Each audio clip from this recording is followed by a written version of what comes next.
Dearly redheaded, we are choosing consciousness today to get through this thing called grief. Interesting word, grief. It means love, which makes for a mighty good joke. But I'm here to tell you, there's nothing else. Just joy. And if the big picture tends to bring you down, go crazy once your life goes. Woo! It is Thanksgiving week for us, so you folks will be seeing this probably in February. I'm here with Shelly. Shelly has graciously agreed to help me process the things that I hint at, allude to. I've shared some of my experiences, which led up to a massive rage event in May of 24, right after my mom left the earth. I want to share that the last couple of weeks I've been processing a lot of physical pain. I'm withholding cortisol. I can feel the cortisol. I've had issues with headaches. I've had issues with body aches. And I recognize I was a little concerned, and then I recognized that this is how the body processes pain. So the mind can do only so much, and the body then has to practice the poison as well. So I'm migrainey this morning, but I'm also ready to embark upon this. And I know, Shelly, you suffer from migraines. Yes. Did you ever? Go ahead. Suffered from migraines for about 16 years. I had when I was much younger, and I never associated them with trauma, but it makes sense now. And now I'm sort of revisiting them, processing this. No fun. No. I am totally incapacitated during migraine time.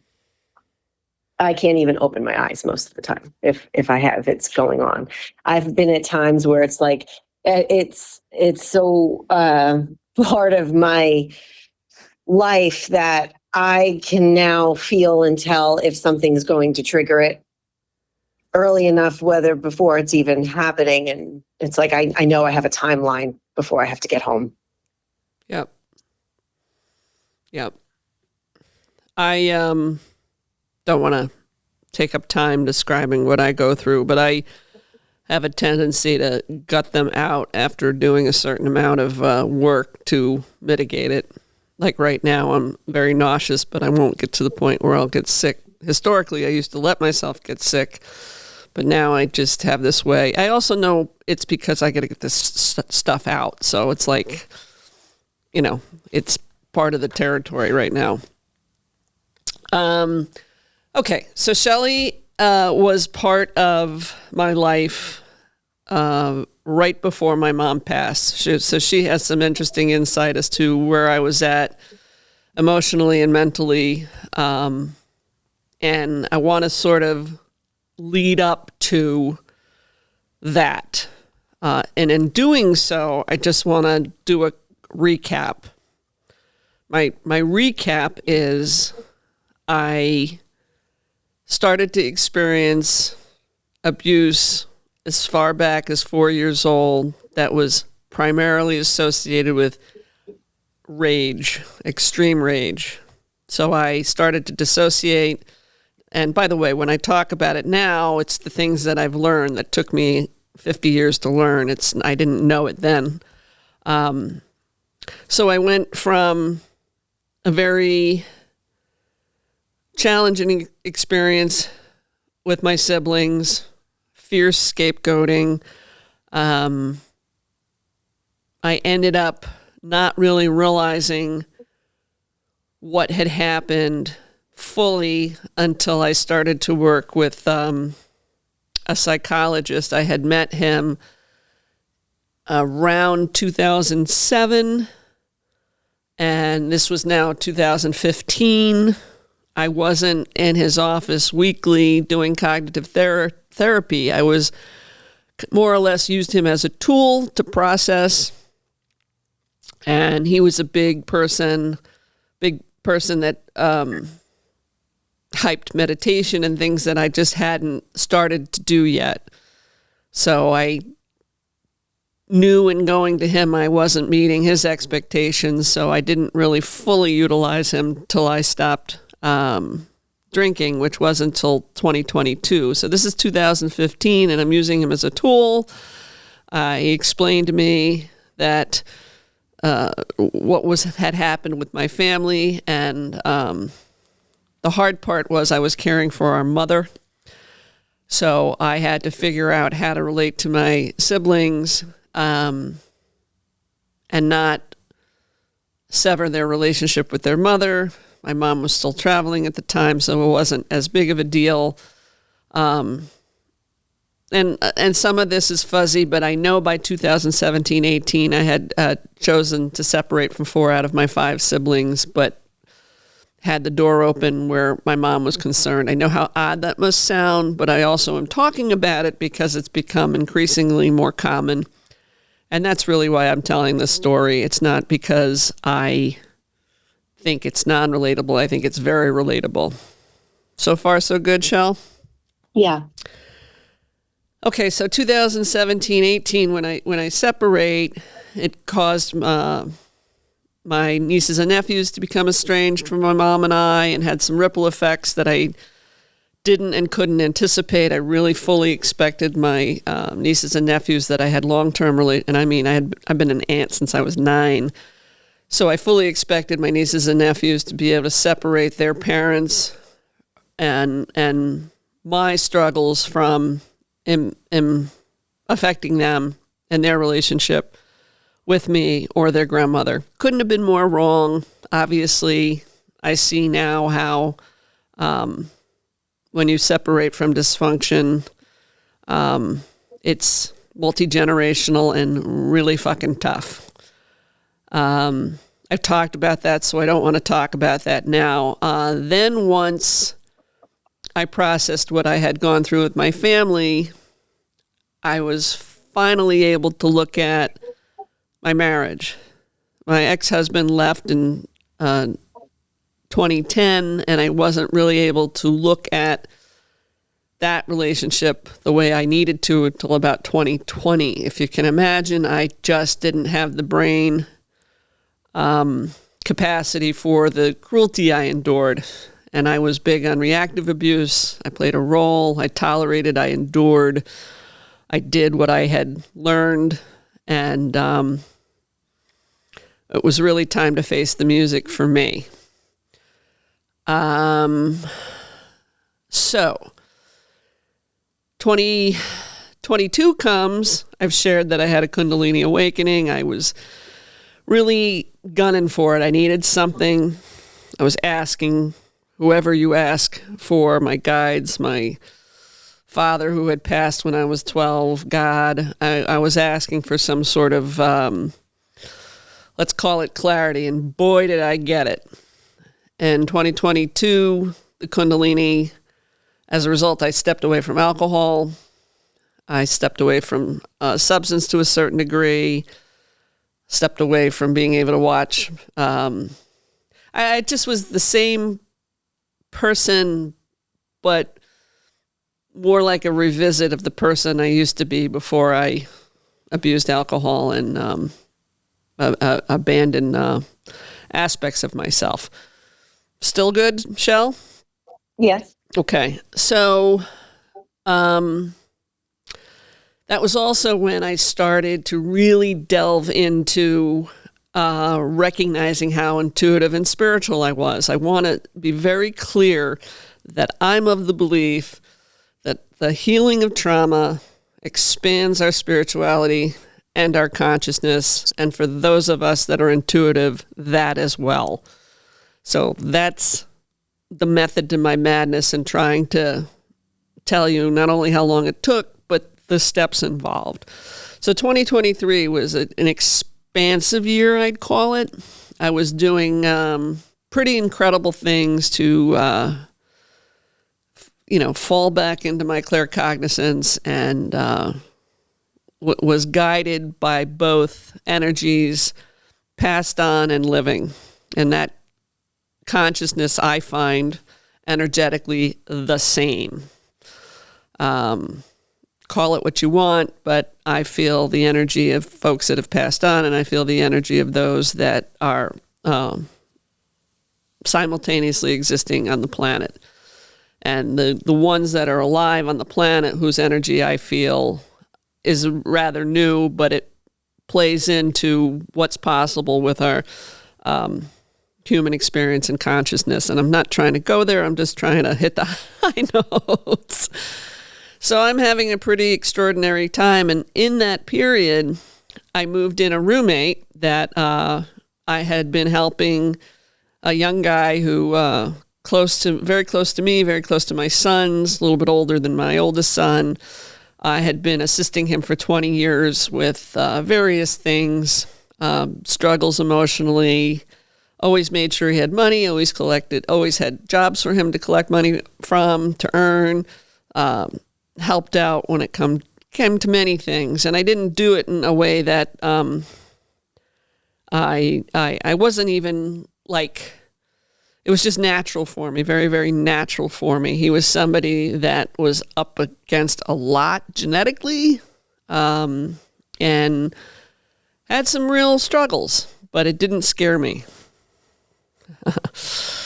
So I moved him in May, and let's just say I think the easiest way to put it is we sparked each other's dark side. And ultimately, while he was living with me, I was also preparing, as much as this good stuff was going on, I was also preparing for the death of both my aunt and my mother. My aunt ended up dying in November of 23, and my mother in May of 24. So I was moving him in the hopes that he could help me prepare my house to sell once I did lose my mom. So we had made an agreement, and Shell knows all this, so thank you for being patient, Shell. No problem. Keep going. I had moved him in exchange for free living. He had a list of jobs to do around the house, painting, etc. And we agreed to financial terms, and we agreed to everything you can think about. The thing that I didn't know was after, I don't know whether it's someone's over 18 or 21, once they're in your home for over 30 days, they become your tenant, and that includes your own children, which is sort of bizarre, but I didn't know that yet. Apparently he did. But anyway, it came to October. He had been there since May. I was using THC. I was having psychedelic experiences. I did not know that yet. I didn't know enough to know what psychedelic consciousness was. I was seeing that psychologist that I mentioned once a month. We weren't doing cognitive therapy. We were, I more or less called him a guide on my subscription page from April of 23. There's an interview with Dr. Rob Sanducci that will give you an idea of our relationship. We talked about different realms. We talked about all sorts of non-traditional things. He was familiar with Kundalini. It was my opportunity monthly to process all that I was experiencing spiritually, as well as any problems I was having. And I knew I had a problem with the roommate after I went down a rabbit hole in October with someone who had been trying to catfish me for a number of months, somebody who was impersonating a celebrity. I knew it, but I somehow, it was something, I think the thing that put me over the edge there was not only my history of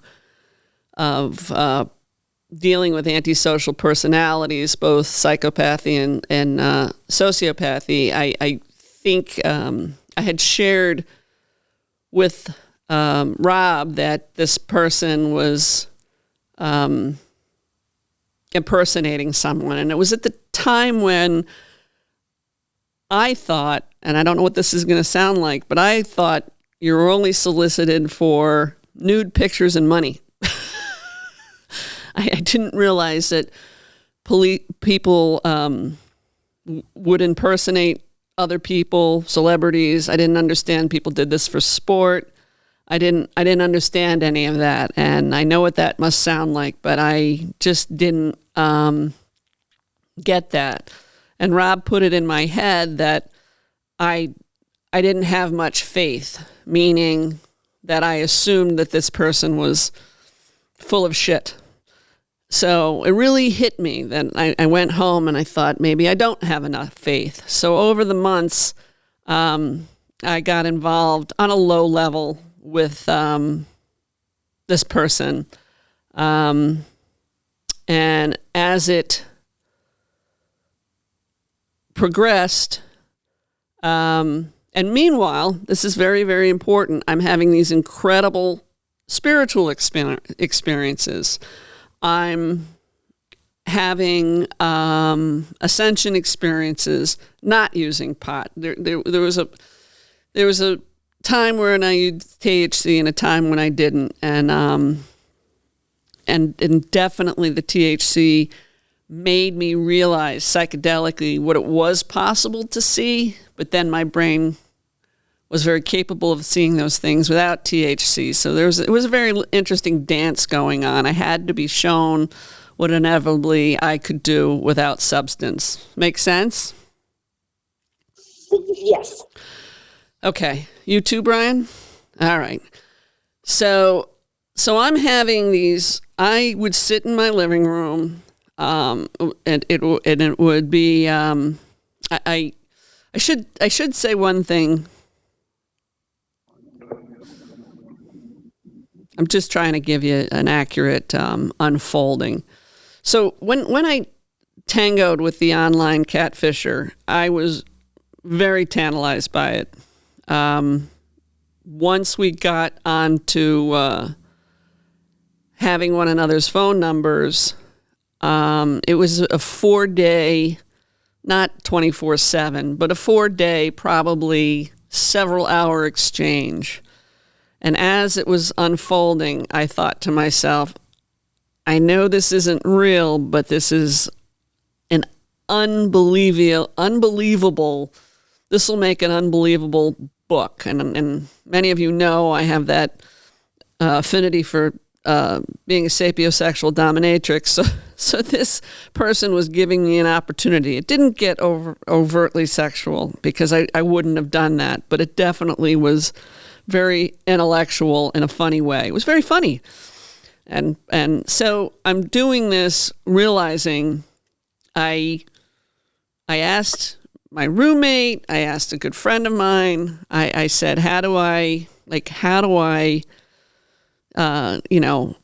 call this person out? And Shelly, you said something to me yesterday, and I don't expect you to remember, but because the roommate was so enmeshed in gaslighting me, which I didn't know yet, and my friend was being abused at home with her husband in a very emotional way, neither of those people that I said help me with this could help me because do you remember talking about this? Yeah. I think it was something along the lines of, because when you're in throes of covert abuse or any type of abuse really, but especially covert abuse, you don't have the capacity to, one, help somebody else get out of it or yourself. You don't have the capacity to even fully be aware of what is happening because essentially you're continuously gaslighting yourself. Right. And in the case of the roommate, he was very much immersed in his dark. So somebody else being dark towards me, he chose to make it freak him out than being able to help me with it. Make sense? Yeah. To me, it's if someone doesn't have the intention, even in the beginning, to be there to support and uplift as a friend, there, that's not just going to happen just because you're going through whatever you're going through. Especially if he had traits that you already knew about that made him not support you. Yeah, I wasn't really awake to it yet. That came later, as you know. So I'm in my dissociative, but it was a place where I lived. It's hard to explain. So anyway, I knew it was something that it was fun while it lasted, but I wanted out. And yesterday, Shelly was like, "Well, what was it about it?" And it was like tangoing with being a dark empath is what intrigued me. But I wouldn't have said that until you pushed me on it. And I had experienced the darkest of human experience through my childhood and into my marriage. So I still had this residual intrigue, you might say. I wasn't looking for attention. I was looking for something in particular that I don't want to get into now, but it was a material item that I was trying to.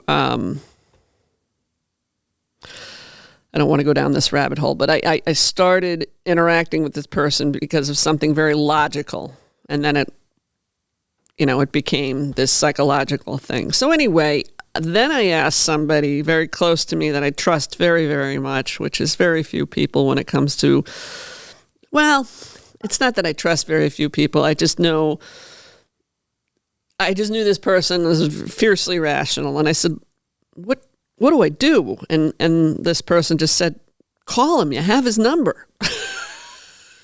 And I went, oh, yeah, right. So I decided to call this person out. I also had his name and his email. So I'm just trying to give you full disclosure of how people get involved in catfishing. It's almost like gaslighting in a different form. And it doesn't matter that they're not related or people that are supposed to love and care about you, because your brain has already decided that that's some sort of care. Make sense? Yeah. Okay. And Shell's got very, very, I've mentioned it before, haven't mentioned it in a while. Shell's background with trauma is really almost second to none. So we are, she's doing me a great favor, and maybe someday I'll return the favor, Shell. So,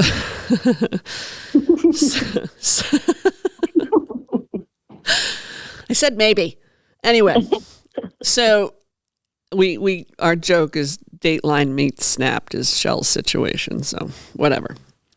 So I called the person. Now I remember that evening. I remember knowing consciously that I was going to give this person very little time to talk to me. I had a feeling he'd pick up the motherfucking phone because now, he's socio-psychopathic. This is home. So I've decided that I remember the energy that ran through me as I dialed the phone. It was very masculine. It was very protective, but it was me and when pushed, what I'm capable of. So he answered the phone laughing. I remember asking him if he, I complimented him on who he was impersonating. I said, you know a lot about this person. He goes, yes, and others, which said to me and confirmed that he was not only impersonating one person, but others. There was one thing that I didn't know at the time. He had gotten into my Instagram, Gmail, an online dating site. I mean, it was pretty intense. This was a pretty intense experience. And some people might think it was more than one person. I don't. It was a long time in the making before I fucking grabbed on. And once I grabbed on, it was very fast and furious till it ended. So I confirmed that there was one thing that I couldn't figure out. And that's when I knew he had to be in my Gmail, because as much as I'm an open book and we'll talk about anything, there are things I keep private. And one thing I had kept very private was a home that I wanted. And when we were interacting, he knew about the home and other things from there. It's very difficult to explain. I'm sure people who have been through psychological abuse know what I'm talking about, so I'm not going to over describe it. But he ended up making me. He was trying to appeal to me about what he could offer me, and that's where my brain was like, no. But at the same time, I was asking myself, why did I stop dreaming? Why did I stop thinking I could have beautiful things? Why did this fucking stranger, and the answer is, it's because I had self-abandoned, and it took somebody really fucked up to make me realize it. But that wasn't all transpiring in this. That was some of the after effect. So while I have him on the phone, I got my questions answered, and I had already known who he was, and I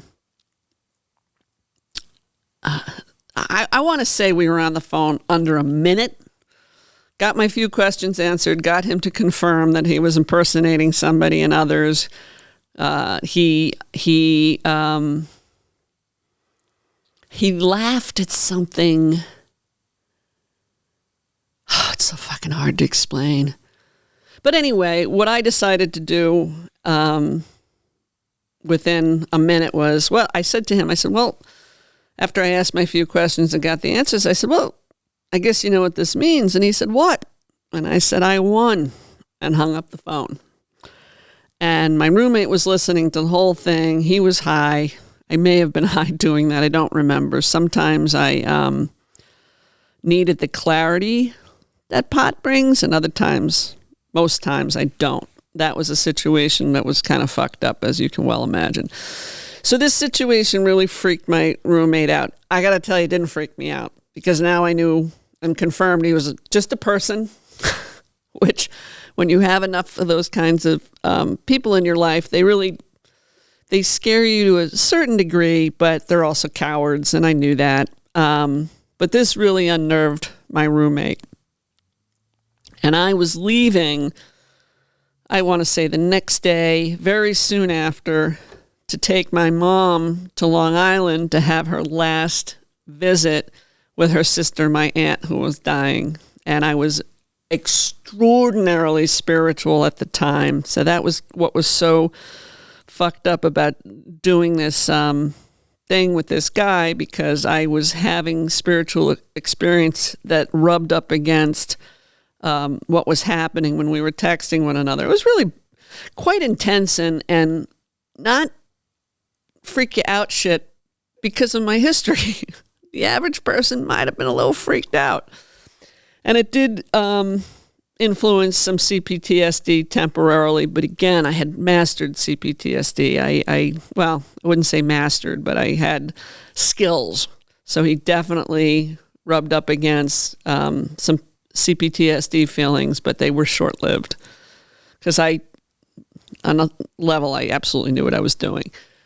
So anyway, so far so good, Shell? Yes. So I asked my roommate to report the guy to the police for getting into my computer and blah, blah, blah, blah, blah. Now, meanwhile, the roommate, I realized much later, did not view this situation like I did. And I said to him, if you have any qualms about reporting this guy, I'll do it when I get back from Long Island. My concern and why I felt urgency was if he was using a fake name, phone number, and email, which I realize was unlikely, but at the time it seemed likely. So I go to Long Island. Now, I'm with a friend who is coming into understanding she's a medium, again, through trauma and some extreme experiences.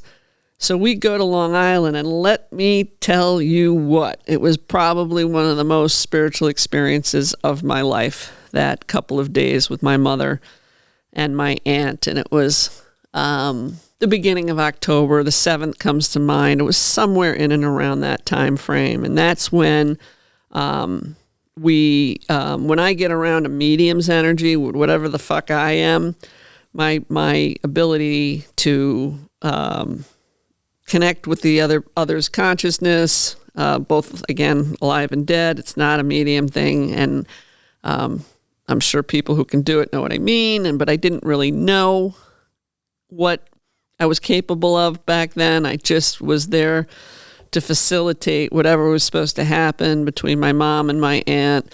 You know, my mom was 96. My aunt was 98. These are the two most influential relationships of my life. And it almost felt like a pilgrimage doing this because I knew it was going to be the last time. And the things that went down were pretty intense. There was channeling going on. There was no use of THC with the women. But once the women were cared for, my friend and I would go down to the beach and smoke a little, and then I went to the stratosphere. My thoughts and what occurred was unbelievable. Very, very incredible. I've mentioned before that's when I knew I had to do something with Magdalene. I also was shown things that I felt very at risk for seeing, knowing how I could help humanity, but at the same time being very concerned about it. It was incredible, but it was scary. I came back from the beach, and I remember just sitting quietly for a couple hours, really trying to contemplate all that I had experienced, and then 99% of it I forgot. I was trying to figure out how to put it into some sort of context, and then it ended up going away, which from what I hear in the stories told about these experiences, that's not uncommon. So I come through that. Mom and her sister haven't, you can imagine, it was a very emotional visit, very, very, the veil was very thin between them and the other side. I don't know if any of you ever had those experiences. Shell, you ever have those experiences? When someone's close I've had those experiences, yeah. I mean, I don't know in the same context, but I remember in use of psilocybin, I would have those experiences. I have them less so on nothing, but I think I've still had them. Yeah. Thank you for listening and supporting Natural Born Redhead. If you follow the bouncing balls, please like and subscribe.